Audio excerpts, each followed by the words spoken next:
Well, hey, Life Group leaders, Ian Brown here again. We've been talking about grow, laugh, and serve. That's what a life group is all about, right? We grow in our relationship with Christ and who he's called us to be. We laugh. What does that mean? We build relationships within those groups with the people around us, the people that God has entrusted to us as leaders. We build relationships with them. We look after one another. And the last part we're going to talk about today is serve. What does it mean to serve as a group? Well, first and foremost, serve those in your group. Christ came not to be served, but to serve. And God is, so if we look at 1 Peter 4:10, it says, God has given each of you, a gift from his great variety of spiritual gifts. Use them well to serve one another.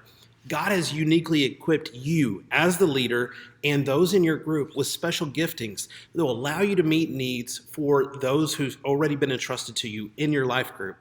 Now, you guys may all be in a really good spot. So then what do? We look around. God told us to love our neighbor. Well, we're not supposed to be running around all over town, right? But we do have actual neighbors. And so let's check on our neighbors. Go next door, show the love of Christ, and see if they need anything.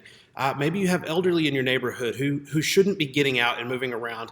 Maybe you can help pick up some things for them. As a church, we're committed to doing that as well if people reach out. If you would like to help with that, all you got to do is just let us know in the comments. We'll get you signed up. But there are also great other ways that you can continue to serve right here in your community. Community Market will be looking for volunteers to help make boxes and bags for kids who are at home during this time. They're looking for ways to continue to serve and provide for the physical needs of our community. Community Renewal also has some things that are coming. A lot of that is coordination with Community Market. But Legacy Parenting Center is also asking for some great volunteers to come and hand out a month's worth of supplies for those families who are in dire need. And we want to help them as well. So we need to reach out and be the light, because, here's the thing.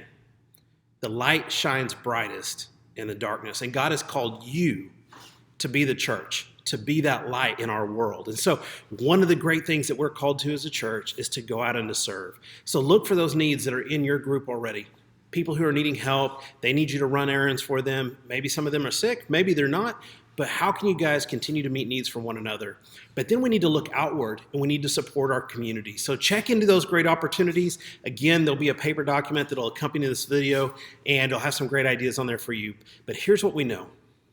The local church is the hope of the world. We can do infinitely more together than we can apart. And so when we have opportunities to go out and be Christ's church, guys, that's when true change happens.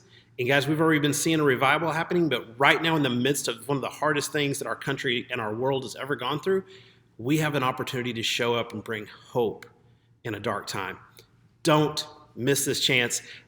Be safe, be good, and remember, whoever finds God finds life.